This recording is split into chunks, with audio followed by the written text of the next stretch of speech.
Hey guys, hang on, just adjusting the camera a little bit. Alright guys, hi, nice to see you. Thanks for coming to my live. Really great to have you. Hold on, let me just, hang on.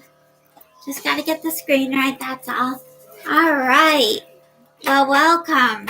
Hold on, let me just drag back a little bit. Alright, so, hang on. See if people are gonna come on. Wait for a few people to come on. So far, one person's come on. This is great. All right. So I am really starting to love doing these lives. It's just getting to be a whole lot of fun with all of my fans coming back. I'm getting more and more comfortable with all you guys. You're my friends, my family, you're my everything. It's just really great to have you guys here. Really awesome. And today we're going to be reading Maxed Out and Serving My Sentence, Chapter 17 of Saving Destiny. We last left Destiny on her 17th birthday, where she was completely down and out, convinced that if she didn't kill herself, then her parents would be killed. So, in multiple desperate attempts over the previous evening and her birthday, she attempted to dive head first out of a second-story window and was put in restraint holds on the floor all day long that she fought off each time with everything in her until the Jackson Center nurse would inject her with crushed-up Haldol into her feeding tube in her small intestine to clear her mind enough for her to realize that fighting was futile and had the fight knocked out of her anyways. We pick up reading in Chapter 17, the Sunday morning where Destiny is now realizing that she is maxed out on consequence time from the events of her birthday. So, we'll begin with Destiny's mom, Bonnie's perspective. So I'm going to start reading here. Destiny's mom, Bonnie's perspective. Alright. Destiny sounded tired, but a lot calmer when I spoke to her on the phone on the Sunday after her birthday. I'm going to come up and visit you tomorrow, I assured her.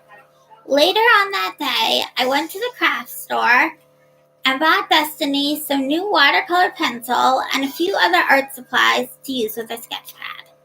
I knew she had a lot of what was called consequence time, and that she was going to have to spend a lot of time in her room alone. I wanted to have her things to do. Plus, I felt bad that she hadn't let me get her a birthday present. The consequence time was a good excuse to get her something she would enjoy. I didn't like the idea that Destiny was going to be forced to serve all that consequence time. I felt like all it would do was rile her up even more. Destiny didn't do well with long blocks of unstructured time. She didn't know what to do with herself and all of her internal stimuli. I also knew that Destiny had not been purposely misbehaving. She had been reacting to a grave sense of terror. I didn't see how punishing her for that was in any way therapeutic. I planned to call Aliza on Monday and air out my fears. Knowing how Destiny's psychotic, fogged-over brain worked, I was not surprised when I got a call from the Jackson Center late Sunday afternoon. Bonnie, this is Tara from the Jackson Center. I'm calling because I have to let you know that Destiny was in a restraint again. Oh no, what happened? I asked, trying to push graphic images of her being held down on the floor, kicking and screaming, out of my head. She was in a room doing consequence time, and all of a sudden she started smashing her head against the wall. She hit it so hard she made a hole in the wall. We tried to talk her down, but she wouldn't stop hitting her head. So we ended up putting her in a restraint on the floor, Tara explained to me. How is she now? I asked. She seems calmer. The nurse gave her more Haldol through her J-tube, and she stopped hurting herself, Tara informed me. Has she been checked for a concussion? I asked immediately, knowing how bad they were with managing any sort of medical complications. The nurse said she has a little lump on her head, but otherwise seems fine, Tara told me. I briefly wondered to myself how they would go about checking mental status on someone like Destiny, who was already so confused and altered, without bringing her to a hospital or a doctor's office at least to do a scan of her head and brain. But instead of arguing, figured I'd go down myself to check on her as soon as I possibly could. Okay, thanks for letting me know. I sighed again. By the time I drove up to the Jackson Center the following afternoon, Destiny had been restrained 2 more times. Both times while doing consequence time. I'm worried that the consequence time is setting her off, and that she'll just keep getting more consequence time added indefinitely, I tried to explain to Aliza. Destiny just can't deal with all that time alone in her room with the hallucinations. I also noticed that she can't seem to deal with consequence time, agreed Aliza. Destiny just can't, because since she is so new here and so early in her treatment, I'll talk to the staff and see if we can work out a solution. Thank God, I breathed out quietly. Instead of serving consequence time in her room, we are going to have Destiny work off consequence time in different ways. She can work it off by studying for a Phase 2 quiz or by interacting with her peers more. Every hour she spends studying for the quiz or interacting with peers will count as 2 hours of consequence time served, Aliza explained to me, after I insisted on talking to her, even though we didn't have family therapy scheduled for that time. That sounds great, I immediately agreed. I liked the idea of getting her to interact more with other kids her age. I knew she had trouble with that. How are things at the center going? I asked Destiny, after examining her head to make sure the lump really was healing and that it didn't look like they were ignoring a major head trauma. Okay, Destiny answered, rubbing Blinky's ribbon. I think I'm already almost ready to take the Phase 2 quiz. I smiled. That was really good news. Once Destiny passed the Phase 2 quiz and got on Level 2, she would be eligible to go on off-ground visits with Alan and I. How much consequence time do you have left? I asked. About 11 hours, Destiny told me. At least they're not making me spend it all in my room anymore. That was driving me crazy. I know, I rubbed Destiny's bony shoulder. It sucks that I'm back on Level 1, though, Destiny sighed. Now I can't go on any off-ground activities for 2 weeks. That does suck, I agreed. Because of what happened over the weekend, Destiny had gotten what were called rule violations.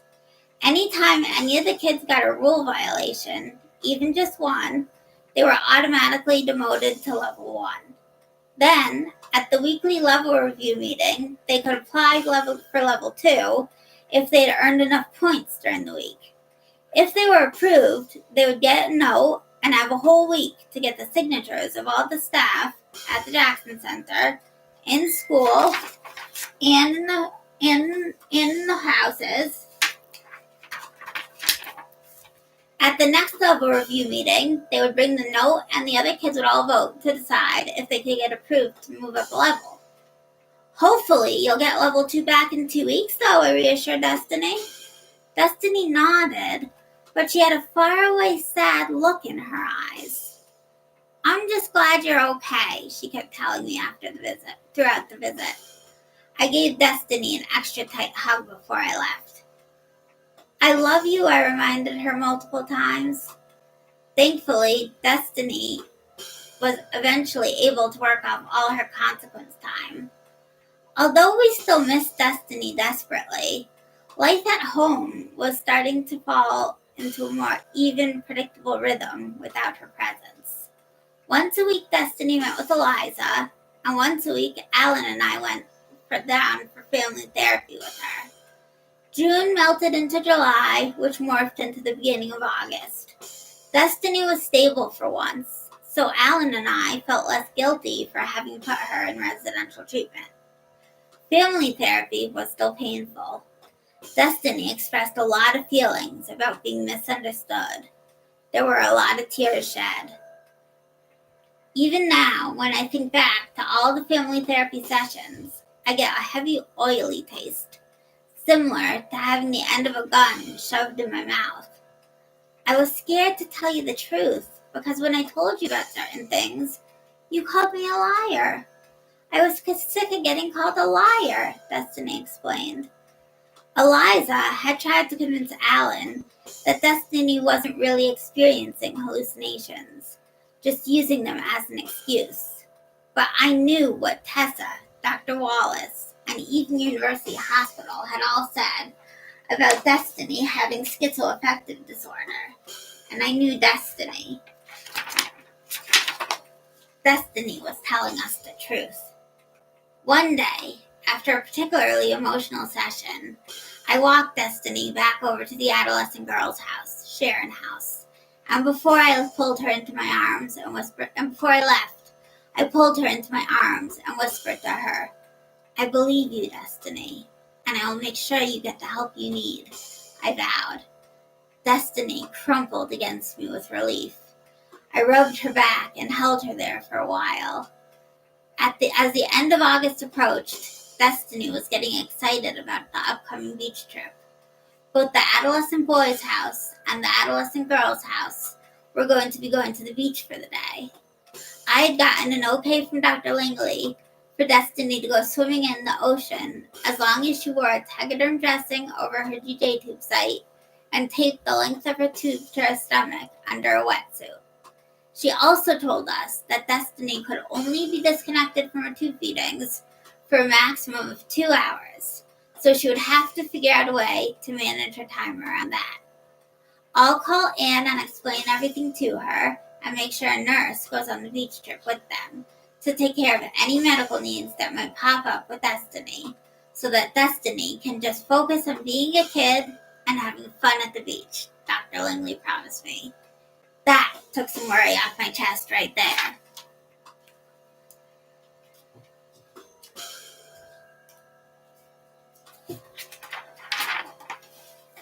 Alan dug up Destiny's boogie board from the garage, and we brought it to her a few days before the trip. We also bought her a pink and black child-size wetsuit. Since she was so thin and got cold so easily, we also figured it would help her with that as well. "So which staff are going to take you on the trip?" I asked Destiny. "The beginning of the week staff," Destiny told me. "So that will be Ken, Tara, and Penny." She made a face when she mentioned Penny's name. Penny had been on vacation when Destiny had originally arrived at the program.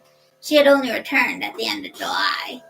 Destiny had explained to me that Penny was in her 50s, always wore men's-style jeans and sweaters, with a men's haircut and graying hair.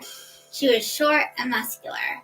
Without looking at her face, you'd think she's a cool, original person. But her face wore a permanent scowl, and she was super strict and obsessed with the rules. CMC kept telling Destiny that all the kids disliked Penny at first, and that they all loved her by the end of the program. Destiny didn't believe this would happen for her, though. She didn't really like CMC either. CMC had made a new rule that Destiny couldn't take Blinky out of the house with her. He said he could have her with her in the house, but she had to stay on her shelf in the living room or on her bed when Destiny was at the summer program or doing anything else outside the house.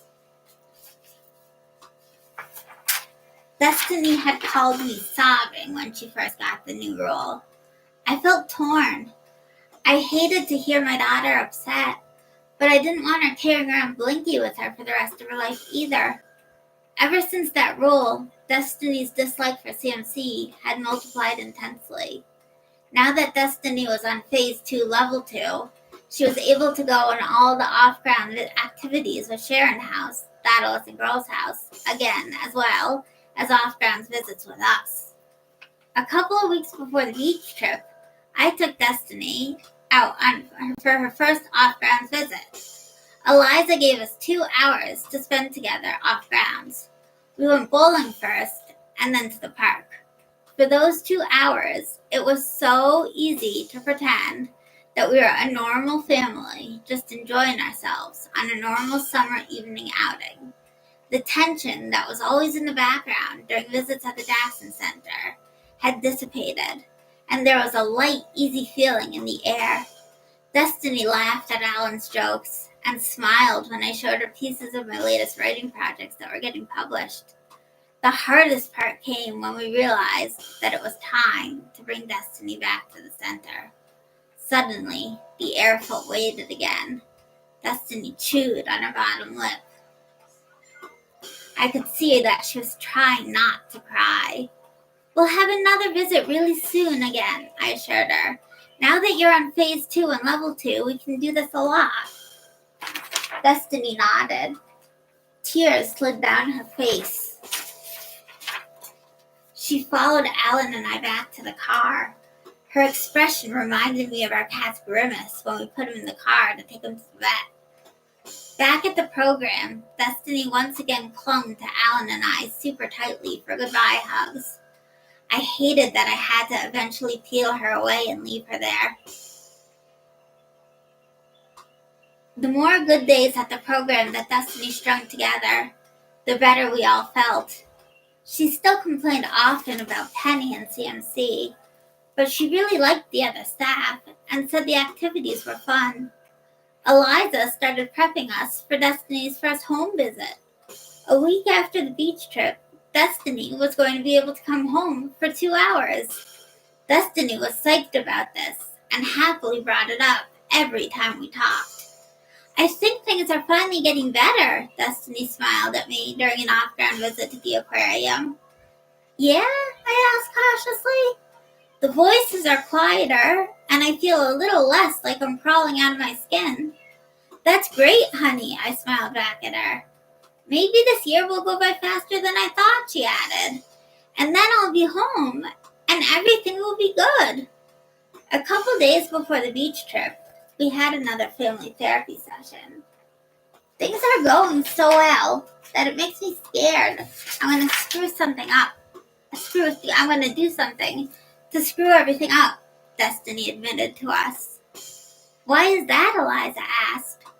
Because every time things start to go well for me, something happens and I screw everything up, Destiny explained sadly. Well, we'll have to work really hard to make sure that doesn't happen this time, Aliza assured her. It might not necessarily all be Destiny's fault, though, I butted in.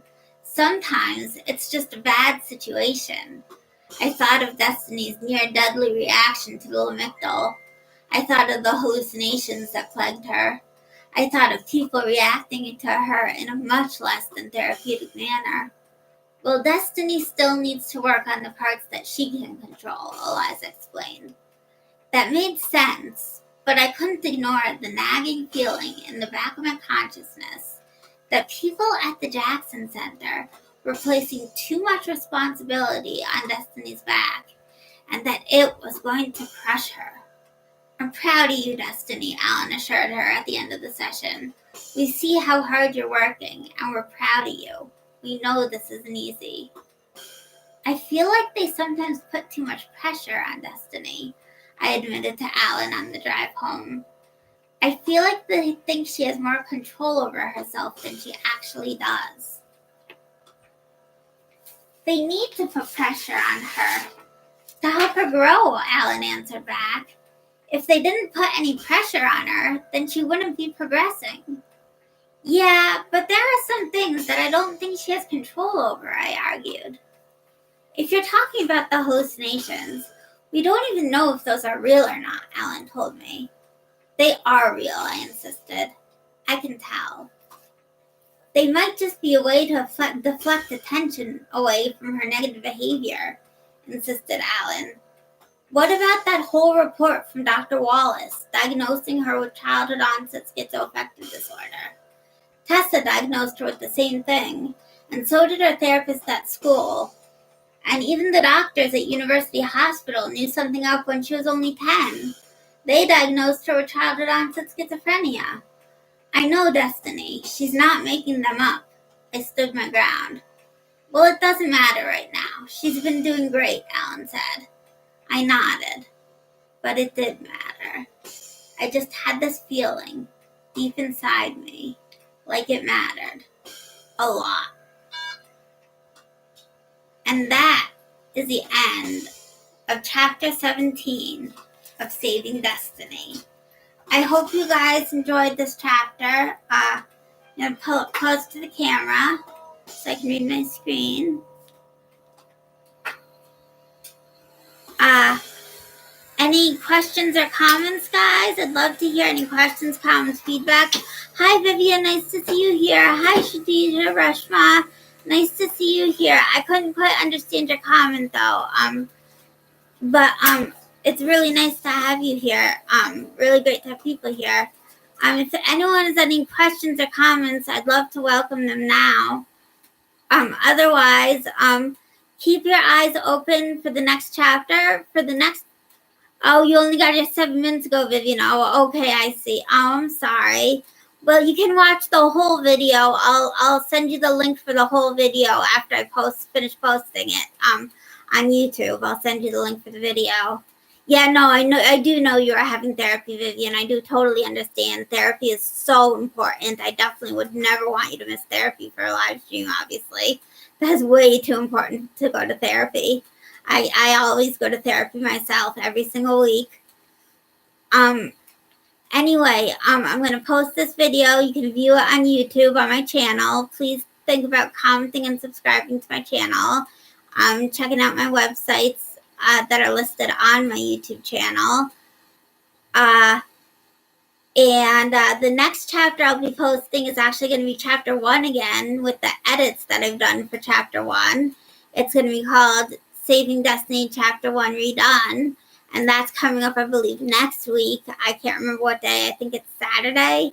I'll be posting about it on my page on Facebook, my business page on Facebook. Loved having you guys here. Been great having you guys here. Thank you so much for coming. It's so nice to have you all here. Really appreciate it. And I will see you all at the next one. There is a chapter after 17. Yeah, there's way more chapters after 17. And I'm going to continue posting the chapters after 17. I just wanted to go back and repost a few of the earlier chapters that have edits done on them. And then go back to posting the chapters that come after Chapter 17. I have written the entire book already, actually. The entire book is complete. And there's way more chapters after 17. It completes the whole book, and I will read the whole book. But, all right, I'll end it here for now. Thanks, guys, for watching. Love y'all. Bye.